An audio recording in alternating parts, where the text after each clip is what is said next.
안녕하세요. 제가 이제 매주 토요일 오늘 세 번째 시간입니다. 윤희숙 KDI 교수, 지금은 뭐 국민의힘 국회의원이 됐습니다만 교수 시절에 쓴 정책의 배신이라는 책을 저와 같이 읽고 있습니다. 먼저 2시간에는 서론을 저와 같이 들여다봤고, 두 번째 시간에는 이제 최저임금, 대한민국을 병들게 한 6가지 정책 중에서 최저임금이 어떻게 해서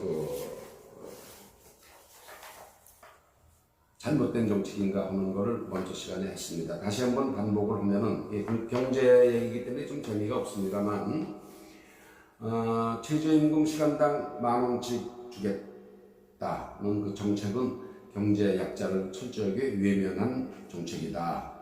예를 들어서 이제 4인 가족 중 생계를 책임지는 주 근로자가 있느냐, 가장이 돈을 벌어오느냐 안 벌어오느냐, 그게 중요한데, 그게 중요하지. 전체 근로자를 살린답시고 시급을 올린 것이 문제되는 겁니다. 이 윤희숙 교수가 말씀한 거는 고용주 입장을 전혀 감안하지 않은 거죠. 고용주 입장을. 시간당 6,500원, 7,000원 주던 사람을 벼랑간에 10,000원을 주라 그러니까 자기들은 10,000원 받는 이 사람들을 10,000원으로 올려주면은 좀 형편이 낮을 거 아니냐. 그러면 이제 뭐 자기네 표도 되고, 뭐 그런 단순한, 말하자면 머리가 나쁜 겁니다. 그렇게 하는데 그 줄 사람 능력은 전혀 생각도 안 한 거예요. 사실은 집안에 돈을 벌어오는 사람, 집안을 먹여 살리는 사람이 실업자가 되면 안 되기 때문에 그 사람을 잘 그걸 돌봐주는 게 말하자면 부의 형평성을 구현하는 최선의 길인데, 이걸 뭐 그냥 아르바이트생들 무조건 시간당 10,000원의 기준에서 주라 그러니까 이게 이제 지금 난리가 난 거죠. 여러분 요새 24시나 이렇게 어려운 가게 가보십시오. 부부가 나와서 하느라고 부부가 다 누렇게 떴어요, 얼굴들이. 전부 다 그냥 기운이 없습니다. 이게 집사람도 그냥 나와서 시간당 10,000원씩 이거 8,700원인가 주는 거 애끼려고, 와이프들도 나와서 이제 가게도 봐야 되고 그러니까 그냥 부부가 얼굴이 전부 다 누렇게 떴어요. 그리고 이제 실제로 그렇게 해놓으니까 재작년에 5인 미만 사업장 중에서 24만 명이 잘렸습니다. 모가지를. 그리고 이제 골목마다 무인기계를 설치하는 거예요. 무인기계를 설치하면은 한 달에 그 사람한테 준 150만 원, 130만 원을 석 달, 넉 달만 하면 기계값이 빠지니까, 기계값이 빠지고 그 다음부터는 돈 나가는 게 없으니까 전부 다 아르바이트 대상 안 쓰고 이제 무인기계를 설치하는 거예요. 이 시간당 10,000원이 이렇게 폐해가 큽니다. 이제 돕고 살아야죠. 이제 그렇게 된 거예요. 우리가 서로 돕고 살아야죠. 선거할 때 돕고 살아야죠. 우리가 사람을 쓰는데 이 6,000~7,000원 가지고 되겠냐? 10,000원을 줘야지. 이제 그런 캠페인을 해서 대통령이 된 다음에 이걸 10,000원으로 올리려고 그러다 보니까 재작년에만 24만 개가 줄었습니다. 그리고 이제 사람 써서 적든 크든 생계비 보조해두는 걸 정말 기계를 대체해버리니까 이제 갈 데가 없는 거죠. 학생들 아르바이트 하고 싶어도. 그러니까 이제 그게 틀렸다는 게 아니고 방향이 속도가 너무 빠르다는 거죠. 그러니까 10,000원을 주면 이게 가게가 안 될 텐데, 그러니까 갈비탕 하는 걸 1시간 일하면 갈비탕 한 그릇 먹어야 되잖아. 이런 식으로 받아치는 거예요, 이 좌파들은. 이게 대통령이 그러니까 문제입니다. 이 머리가 나쁜 대통령이죠. 에도 불구하고 현재 200만 명이 정부가 주려는 돈을 못 주고 있습니다. 배째 못 주고 있습니다. 그래서 이제 최저임금 10,000원 정책이 아주 참혹하게 끝났다는 걸 지난 시간에 말씀을 드렸습니다. 두 번째, 이제 대한민국을 병들게 한 6가지 정책 중에 두 번째가 이제 주 52시간제입니다. 여러분 52시간제를 이제 좀 더 강력하게 밀어붙이고 있죠. 결과적으로 이게 이제 재작년 2년 6개월 전에 3월에 개정이 됐는데 한 주당 일주에 휴일 근로를 포함해서 최고 52시간을 못한다, 노동을 못한다 이렇게 해버렸어요. 22시간을. 그러니까 하루에 8시간씩 닷새를 하면 40시간 아닙니까? 뭐 초과 근무를 하더라도 2시간씩 하면 50시간. 그러니까 모든 근로자는 하여튼 52시간을 이상을 일주일에 못한다. 이렇게 이제 해놓은 게 그 주요 내용입니다. 주 52시간제라는 게. 그리고 이제 그게 적용이 안 되는 그 특례 업종이 많은데, 그거를 이제 대폭 줄여버렸어요. 그러니까 뭐 음식점, 뭐 이런 특례적으로 이제 예외되는 업종이 거의 없다시피 했고, 또 중복 가산 임금, 그러니까 하루에 8시간을 하는데 8시간이 맥시멈인데, 예를 들어서 주 52시간을 하는데 초과를 근무했다 그러면은 그냥 8시간을 하루에 하는데 10시간을 했다 그러면 2시간 더 했으니까 2시간만 더 주는 게 아니라 4시간분을 주게 만드는 거죠. 이건 이제 해놓으니까 이 사람을 고용주가 이제 못 사는 거예요. 못 사는 거. 근데 이제 사실은 지금부터 15년 전에 그 주 40시간을 44시간을 40시간으로 했습니다. 그 당시에 40시간으로 해놨는데, 그때는 그걸 7년 동안 유예 기간을 줬어요. 그래서 7년 동안 서서히 하도록. 김대중 대통령 시절일 겁니다, 아마 이게. 5인 이상 사업장으로 주 40시간. 이건 좀 모범적인 거죠. 하루에 8시간씩 닷새에서 주 40시간이 했는데, 이걸 전 사업장에 퍼뜨리는데 11년이 걸렸습니다. 천천히 충격을 줄인 거죠. 그러니까 이제 연착륙이 됐는데, 지금은 벼랑간에 이제 이거 전 사업장에 52시간을 강제로 못하게 하니까 실제로 이제 뭐 52시간이 됐지만 실제로 그걸로 시간당 일해서 월급 받아서 먹고 사는 사람들이 사실은 하루 일주에 68시간 정도를 했었습니다. 그런데 이걸 52시간밖에 못하니까 수입이 줄어드는 거죠. 도와주는 게 아닙니다. 결국은 이제 월급 받는 사람도 수입이 줄고, 주는 사람은 뭐 더더구나 죽을 지경이고, 그러니까 기업들이 이거 못해먹겠다, 이제 보따리 싸가지고 나가야 국외로 나가는 거 아닙니까? 베트남이라고 하고 중국이도 나간 사람 지금 벼락 맞고 있죠. 신규로 고용도 없죠. 그러니까 도와준답시고 했는데 결국은 이제 둘 다 망하는 거예요. 고용한 사람이나 피고용자나. 이 결정권자가 경제에 대한 균형 감각이 없어서 그렇습니다. 이렇게 한번 일자리가 없어지면 이게 복구가 참 어려워요. 경제라는 게. 그래서 경제가 활력을 잃지 않도록 이렇게 서서히 차근차근 5년, 10년을 걸려서 해야 되는데, 그래야 이제 세대 간의 갈등, 이건 내가 혼자는 저 할아버지가 다 차지하고 있네. 우리 세대 간의 갈등이 생기잖아요. 지금 뭐 그렇게 만들어 놨습니다, 이미. 그래서 이제 사실 가난한 나라에서는 저녁 있는 워라벨이라고 하는 워킹 라이프, 일과 말은 좋죠. 워라벨, 일과 가정, 개인의 생활이 밸런스를 이루어야 되는데, 그래서 워라벨 그러는데, 젊은 애들이 얼핏 듣기에는 일만 직사하게 하는 것보다는 일에서 좀 인간답게 살고 싶다. 이 정부가 우리가 해주는구나. 그래서 젊은 애들이 그 내용을 이해 못하고 표를 주는 겁니다.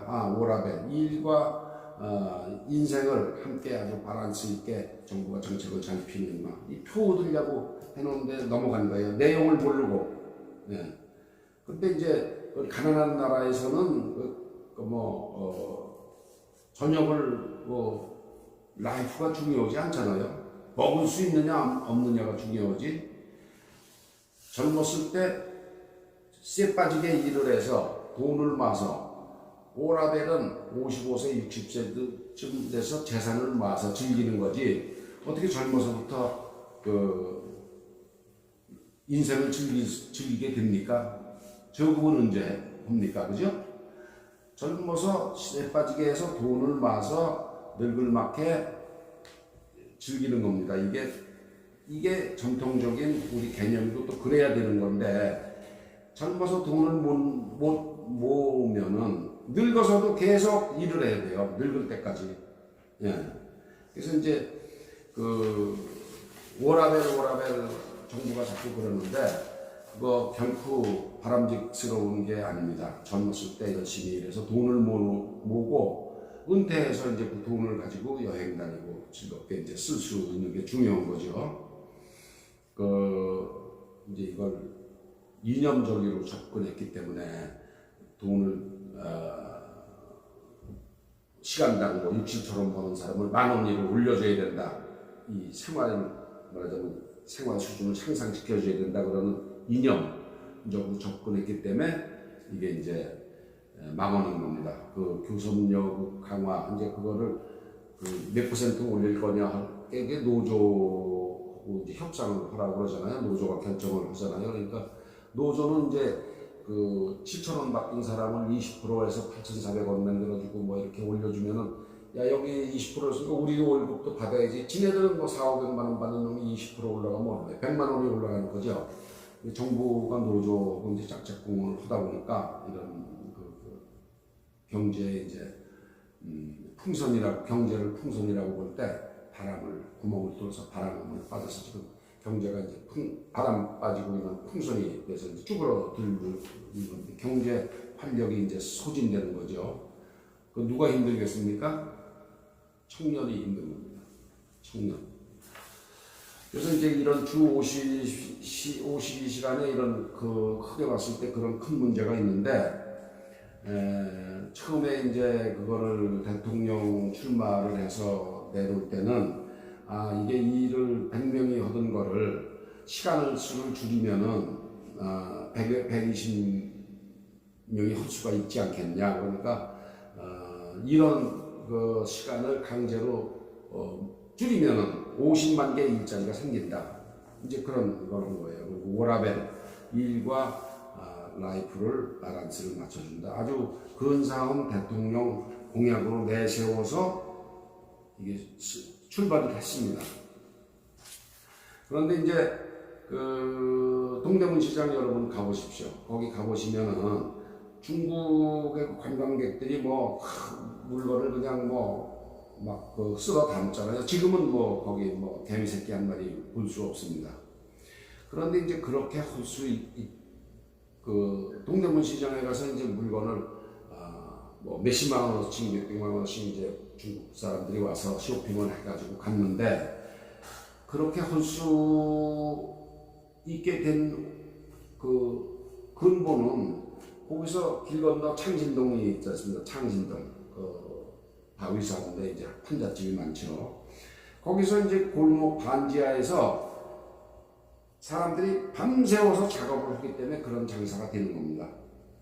그 사람들은 뭐 시간당 6,000원, 5,000원이 아니라 시간당 3,000~4,000원 받고 그렇게 일을 해서 결국은 이제 뭐 10시간, 12시간 해서 하루에 4만 원, 5만 원 받는 거예요. 그렇게 해서 물건을 만들어서 동대문 시장에 공급하면 그 동대문 시장에서 아주 중국 관광객들로 풀어서 이 경제가 이제 굴러가는 거죠.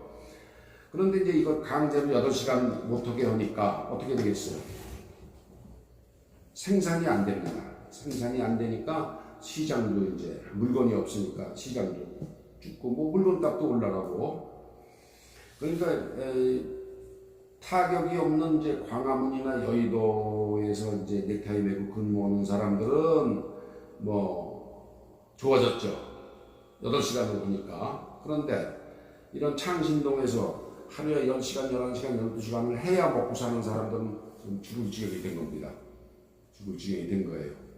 다 선거 때 표를 얻어내기 위해서 되지도 않은 워라벨, 뭐 50만 개 일자리 창출. 지금 저 시간 얻은 걸 8시간 하면 나머지 2시간은 채우기 위해서 사람들이 더 일을 하게 될 거 아니냐. 그 일자리가 창출된다. 이런 이제 아주 초등학교 산수 같은 계산을 한 거죠. 특히 이제 그 52시간을 허물어서 그 큰일 난 직종이 연구개발입니다. 연구개발이라는 게 머릿속으로 하는 거 아닙니까? 거기 시간이 8시간 연구개발만 하고 나머지 쉰다 그런 게 어디 있어요? 말이 안 되죠. 건설 정해진 시간 내에 50층, 60층, 100층짜리 건물을 지어야 되잖아요. 근데 8시만 되면 9시 출근해서 5시만 되면 춤 닦고 가버려요. 그게 언제 그 건물이 올라갑니까? 물론 이제 그런 특정한 분야의 타격이 이제 예를 들 수는 없지만 이게 이제 너무 강하게 밀어붙이다 보니까 그런 데서 이제 병 현상이 생기는 겁니다. 젊은 청년들은 일자리 유지가 중요하죠. 또 특별히 기술도 없고 그런 사람들은 일자리가 안 없어지는 게 중요한 겁니다. 무슨 뭐 거기서 500원, 1000원 더 받는 게 중요한 게 아니거든요. 이 산업혁명이 이제 한참 땐 이제 그 17세기, 18세기 1700년대 초에 시작된 산업혁명이 꽃을 피우던 때가 1800년대입니다. 1800년대에는 유럽에서 하루 15시간 정도 일을 했어요. 일주일에 100시간을 일을 했습니다. 100시간을 일을 했어요. 그러다가 1867년에 이제 8시간만 뭐 건강도 나빠지고 사고도 많이 나고 그렇지 않습니까? 그러니까 노동계에서 이제 우리 8시간만 하겠다. 그래서 충돌이 생겨서 그때 노사가 합의해서 만들어진 게 ILO가 이제 공표를 했죠. 하루 8시간 노동제다. 그게 이제 그 노동절입니다. 5월 1일이 아마 노동절일 거예요. 그래서 이제 1867년에 1일 8시간 노동이 이제 국제적으로 기준을 ILO 국제노동기구가 정해놨는데 그거보다 한 50년 지나서 1900년 초에 지금 포드 자동차가 있지 않습니까? 포드 자동차가 주 5일, 8시간 곱하기 5일, 요걸 딱 도입을 했어요. 그 포드 자동차의 헨리 포드가. 포드 자동차 설립자가. 그래서 이제 여가가 상류층만이 누릴 수 있는 특권이고, 하류층에는 여가 내는 건 낭비다. 이런 개념을 없앴습니다. 그래서 하루 8시간 곱하기 닷새에서 주 40시간. 요거를 헨리 포드가 처음 시작을 했습니다. 아주 그러면서 이제 포드의 빌테어 컨베이어 시스템이라고 해서 단순 조립하는 놈은 조립하는 것만 하고 다 맡기는 놈은 다 맡기는 것만 하고 뭐 이렇게 해서 이제 능률이 올라갔죠. 그랬는데 한국이 사실은 재작년 기준 연간 2000시간입니다. 근로시간이 1980시간. OECD가 1750시간, 약 250시간이 차이가 나요. 그런데 네덜란드 같은 경우는 시간제 근무, 말하자면 하루에 4시간씩만 한다거나 5시간씩 하고 그러면서 투잡을 뛰는 데가 네덜란드 47%입니다. 전 산업인구의 47%가 투잡을 뜁니다. 그러니까 회사에 가서 한 5시간 일하고 나와서 옷 갈아입고 술집에 가서 바텐더 노릇하고 이렇게 투잡을 뛰죠. 근데 이제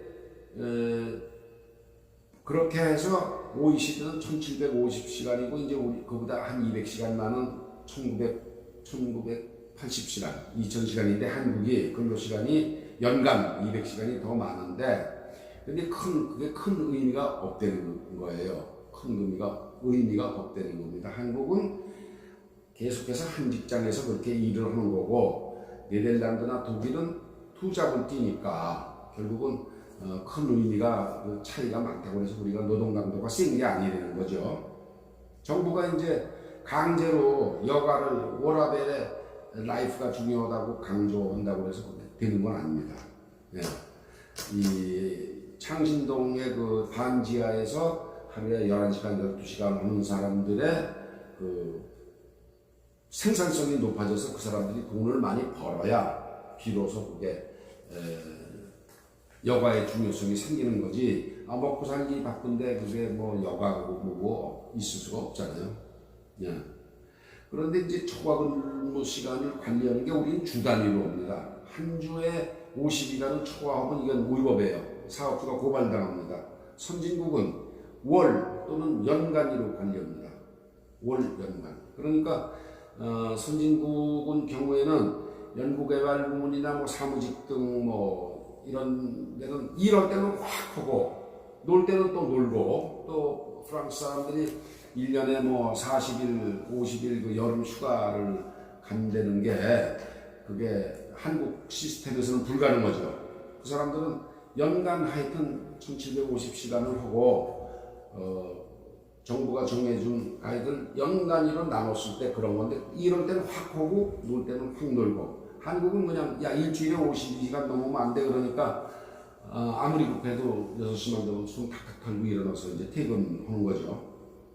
이제 요전에 신문에서 봤습니다만 대학 입학처가 큰일 났다고 합니다. 대학 입학처가 입학원서를 받고 뭐 이걸 배우고 뭐 하면 일이 확 몰리잖아요. 한 달 동안. 근데 7시간, 52시간만 하려니까 이게 이제 큰일 난 거예요. 아주 그런 게 이제 그 부작용이 생기는 겁니다. 이거 전혀 생각을 못한 거죠. 이 정부에서.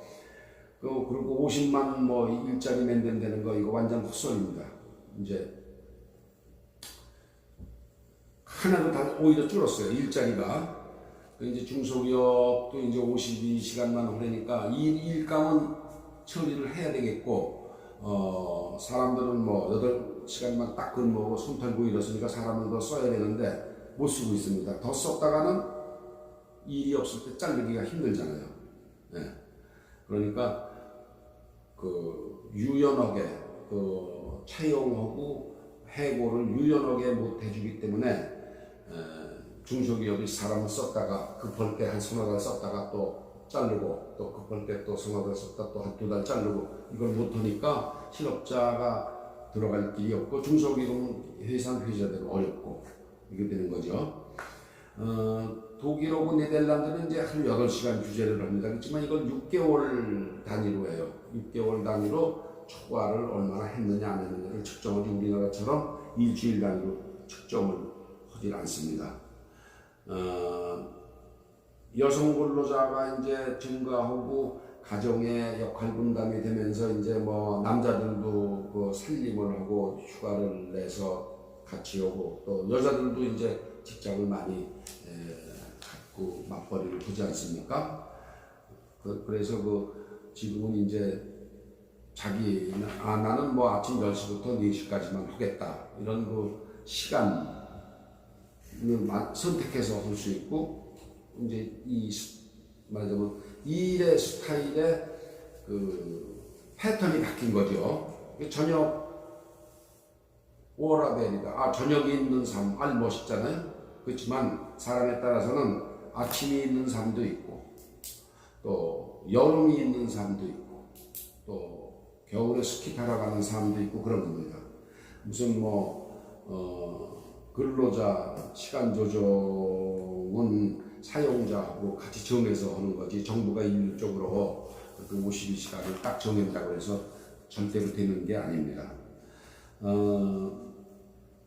근로자의 건강과 안전을 위한다. 이제 말은 좋죠. 그래서 선진국은 하루 말하자면 최대 10시간으로 정하되 그걸 초과하지 않도록 6개월 단위로 뭐 건강이 좋을 때는 하루에 14시간씩 한 달도 할 수 있잖아요. 네. 선진국은 그렇게 하는데 우리는 전혀 그걸 인정을 안 하고 벌금을 매기고 뭐 이렇게 하니까 지금 주 52시간제가 전혀 맥을 못 추고 있는 겁니다. 박영선 중소기업 보니까 장관이 그랬어요. 그때 좀 이거 수리를 해서 해야 될 건데 지금 후회가 된다. 지금 그러고 있습니다. 한국 경우에 이제 1998년 그러니까 22년 전에는 연간 이제 2,900시간을 했는데 지금은 900시간이 줄었어요. 지금 2,000시간입니다. 2,900시간이 2,000시간이 줄었어요. 한국도 그만큼 라이프 이런 시간이 줄면서 이러는 시간이 줄면서 여가 시간이 늘어난 겁니다. 20년 사이에 2,900시간 하던 게 2,000시간이 줄었으니까 얼마나 많이 줄었어요. 한국도 이제 그만큼 근로 여건이 좋아진 겁니다. 지금은 더 이상 전태일 열사 같은 그런 참사는 일어나지 않습니다. 절대로 일어나지 않습니다. 2000년 금년 52시간 근로시간이 2019년에는 이제 42시간으로 됐거든요. 20년 후에 작년에는 이제 근로시간이 42시간입니다. 한국도 많은 게 아니에요. 절대로 통계청이 발표한 거니까 절대로 이제 믿을 만한 거죠. 오히려 지금은 이제 40시간이 됐습니다. 1일 8시간. 그래서 연장 근무는 합의하에서 12시간을 할 수가 있습니다. 일주일 내. 법으로 이렇게 규정이 되어 있죠. 근데 이제 이 문제점, 일주일에 8시간씩 닷새에서 40시간이고 추가 연장을 12시간에서 52시간 내로 마쳐야 된다고 법으로 강제 규정을 만들어 놨는데 그 문제점이 뭐냐? 규제가 이게 너무 강화되는 거예요. 그 다음에 그 12시간에 대한 급여가 굉장히 높다는 겁니다. 12시간 더 하면은 12시간분이 아니라 약 30시간분을 줘야 되니까 기업이 부담이 큰 거죠. 탄력성이 없는 겁니다. 이게 이제 소면으로 합의해야 되기 때문에 탄력성이 전혀 없습니다. 또 사업주는 근로기준을 이제 준수하면서는 도저히 사업이 불가능하게 되어 있습니다. 사업주는 근로자는 이제 근로 시간을 지켜서 하면은 생계 유지가 이제 불가능하게 된 거죠. 이거 52시간으로 딱 해놔버리니까 더 한 60시간, 70시간에서 이걸 좀 많이 벌어야 되는데 52시간이니까 더 벌고 싶어도 못 버는 거예요. 그러니까 저생산 부문, 자봉틀로 옷을 만든다든가 기술이 없는 막노동하는 사람들 더 일을 해서 더 월급을 받고 싶어도 정부가 강제로 못하게 하는 게 지금 52시간제의 가장 큰 문제입니다. 이 살려준답시고 만들어 놓은 게 더 죽이는 거죠. 근로자는 수입이 적으니까 죽는 거고 월급을 주는 사람은 능력이 없으니까 기업이 죽는 거고 그렇습니다. 그래서 유니스 교수가 지적한 주 52시간제의 피해를 두서없이 말씀을 드렸습니다만은 정부가 어떻게 손을 댈지 모르겠어요. 일단 뱉어놓은 거니까 주워 담을 수가 없죠. 이제 선거도 닥쳐오고 그러니까 정부가 어떤 언급이 없습니다. 요새는 조용히 입 다물고 가만히 있어야 자기네들 약점이 있기 때문에 약점으로 작용하고 있기 때문에 그렇습니다. 그런데 이제 다음 주에는 비정규직 대책 이게 이제 지금 젊은 사람들이 비정규직은 이제 정규직 전환으로 해서 이제 좋은 일자리를 만들었다고 이제 정부는 자랑을 하고 있는데 그게 절대 그게 아니다. 비정규직 대책이 얼마나 잘못된 근로자에게 오히려 손해다. 노동시장이 교란되고 있다. 정규직과 비정규직 균형이 안 맞는다. 이런 문제를 윤유숙 교수가 했습니다. 다음 주에는 비정규직 대책을 갖고 여러분과 살펴보겠습니다. 제가 말재주가 좋지 않아서 잘 이해가 가셨을지 모르겠습니다만은 같이 한번 이 책을 천천히 들여다보죠. 감사합니다.